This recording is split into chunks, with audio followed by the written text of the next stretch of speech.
Frankly speaking I am a dessert lover. কয়েকদিন পরপরই খালি মিষ্টি খেতে মন চায়, আর আমার পেজ ভিজিট করলেই দেখতে পারবেন আমার পেজে ডেজার্টের রেসিপি দিয়ে ভর্তি। আজকে আমি বানিয়ে নিয়েছি মিষ্টির দোকানের মতো রসগোল্লা।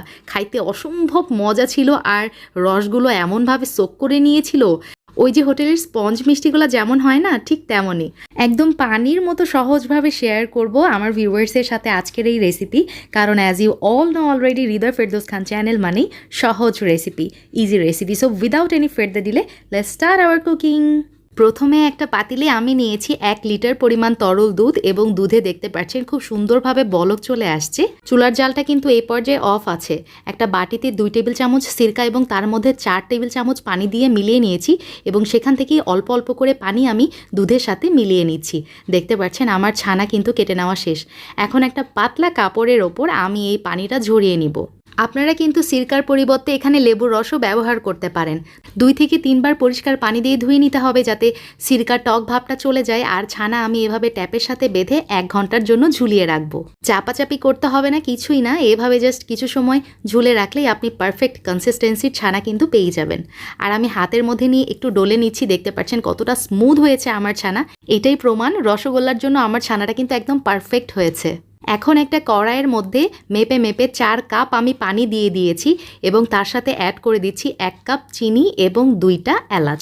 চুলার হাই হিটে এই শিরাটা আমি জাল করে বলক নিয়ে আসবো।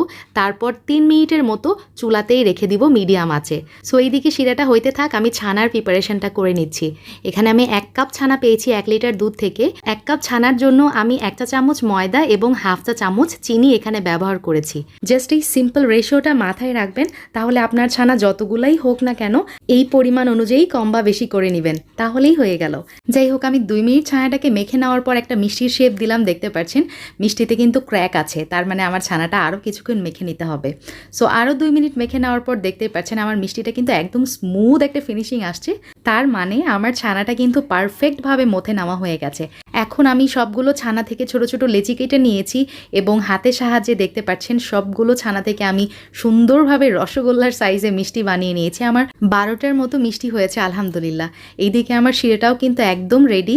এখন একে একে সব মিষ্টিগুলা শিরার মধ্যে দিয়ে দিব, এবং ঢাকনা দিয়ে জাল করব হাই হিটে 5 মিনিট। এই রসগোল্লা মিষ্টির একটা মজার বিষয় হচ্ছে শিরা 1 তার 2 তার হইতে হয় না, ঘন হওয়ার ভেজাল নেই। এই পাতলা অবস্থাতেই কিন্তু রসগোল্লা মিষ্টি হয় একদম পারফেক্ট। 5 মিনিট হাই হিটে জাল করে নেওয়ার পর দেখতেই পাচ্ছেন আমার রসগোল্লা কিন্তু ডাবল হয়ে গেছে। শিরাটাও একটু কমে গেছে, এই জন্য আরও অ্যাড করে দিলাম 1 কাপের একটু কম পানি। গরম পানি অবশ্যই ইউজ করতে হবে। এই পর্যায়ে আমার ভিউয়ার্সদের জন্য একটা টিপস, সেটা হচ্ছে রসগোল্লাতে অবশ্যই গরম পানি ইউজ করবেন, তা না হলে রসগোল্লা কিন্তু চুপসে যাবে। আবারও ঢাকনা দিয়ে মিডিয়াম আঁচে 15 মিনিট জাল করে নিয়েছি। আলহামদুলিল্লাহ, দেখতেই পাচ্ছেন আমার রসগোল্লা কিন্তু একদম রেডি।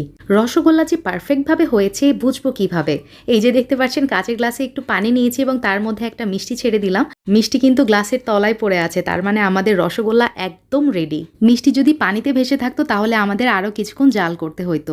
চুলার জালটা বন্ধ করে দিলাম, এবং এভাবেই ঢাকনা দিয়ে ওয়েট করব মিষ্টিটা রুম টেম্পারেচারে আসা পর্যন্ত। Here you go my easiest and yummiest rosogolla ready to serve, and you can see the result clearly কতটাই পারফেক্ট হয়েছে আমার মিষ্টি। আলহামদুলিল্লাহ, নো ফেল রেসিপি গ্যারান্টি। বাসায় একবার হলেও ট্রাই করবেন, আপনারা এই মিষ্টির ফ্যান হয়ে যাবেন। আমরা সবাই হয়ে গিয়েছি। খেতে এতটাই মজা ছিল, আর এতটাই সফট, মুখে দিলেই গলে যাচ্ছে। দেখলেন তো আজকের রেসিপিটা কত সহজ ছিল। আমি সবসময় চেষ্টা করি সহজভাবে আমার রেসিপি আমার ভিউয়ার্সদের সাথে শেয়ার করতে, কারণ আমি বিশ্বাস করি রান্না সহজই হওয়া উচিত। সবাই ভালো থাকবেন, আল্লাহ হাফেজ, আসসালামু আলাইকুম।